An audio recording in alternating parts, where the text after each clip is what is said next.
ನಮಸ್ತೆ ಮಾಸ್ಟರ್ಸ್. ನಾನು ಚಿತ್ರಶ್ರೀ ಮ್ಯಾಮ್ ಗ್ರೂಪಿಂದ ಮಾತನಾಡ್ತಿರೋದು. ಸಂಜೋತ ಪತ್ತಾರ್ ಅಂತ ಹುಬ್ಳಿಯಿಂದ. ನಮ್ಮೆಲ್ಲರ ಪ್ರೀತಿಯ ಗುರುಗಳಾದ ಪಿತಾಮಹ ಸುಭಾಷ್ ಪತ್ರಿಜಿಯವರಿಗೆ ಹಾಗೂ ಅಯ್ಯಪ್ಪ ಮಾಸ್ಟರ್ಗೆ ನನ್ನ ಹೃದಯಪೂರ್ವಕ ಕೋಟಿ ಕೋಟಿ ವಂದನೆಗಳು. ಯಿಂಗ್ ಯಾಂಗ್ ಚಾಲೆಂಜ್ 69 ನಾನು ಕಂಪ್ಲೀಟ್ ಮಾಡಿದ್ದೀನಿ. ಆಗಿನಿಂದ ನನ್ನಲ್ಲಿ ತುಂಬ ಬದಲಾವಣೆಯಾಗಿದೆ, ಮಾನಸಿಕವಾಗಿಯೂ ಮತ್ತು ದೈಹಿಕವಾಗಿಯೂ. ಮೊದಲಿಗೆ ನನ್ನಲ್ಲಿ ಧೈರ್ಯವಿರಲಿಲ್ಲ, ತುಂಬ ಸಿಟ್ಟು ಬರ್ತಾ ಇತ್ತು. 4 ಜನರಲ್ಲಿ ಎದ್ದು ಮಾತಾಡಬೇಕಂದ್ರೆ ನನ್ನಲ್ಲಿ ಭಯ ಇರ್ತಿತ್ತು.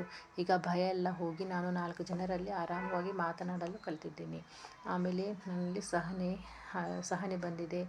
ಆಮೇಲೆ ಎಲ್ಲರನ್ನು ಪ್ರೀತಿಯಿಂದ ನೋಡೋ ಮನೋಭಾವನೆ ಬಂದಿದೆ.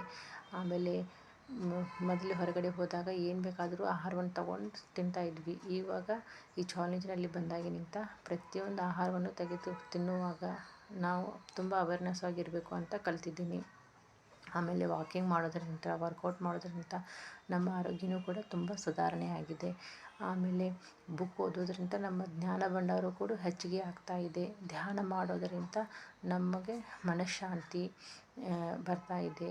ಇನ್ನೂ ನಾವು ಇದರಲ್ಲಿ ತುಂಬ ಕಲ್ತಿದ್ದೀವಿ. ಇದರಿಂದ ನನ್ನ ಜೀವನದಲ್ಲಿ ತುಂಬ ಬದಲಾವಣೆ ಆಗಿದೆ. ನಮ್ಮೆಲ್ಲರನ್ನು ಯಿಂಗ್ ಯಾಂಗ್ ಚಾಲೆಂಜಿನಲ್ಲಿ ಭಾಗವಹಿಸಿ ನಮ್ಮೆಲ್ಲರನ್ನು ಒಂದು ಅದ್ಭುತ ಶಕ್ತಿಯನ್ನು ಕೊಡುಗೆಯಾಗಿ ಕೊಟ್ಟಿದ್ದಕ್ಕೆ ಅಯ್ಯಪ್ಪ ಮಾಸ್ಟರ್ಗೆ ನನ್ನ ಹೃದಯಪೂರ್ವಕ ಕೋಟಿ ಕೋಟಿ ನಮನಗಳು.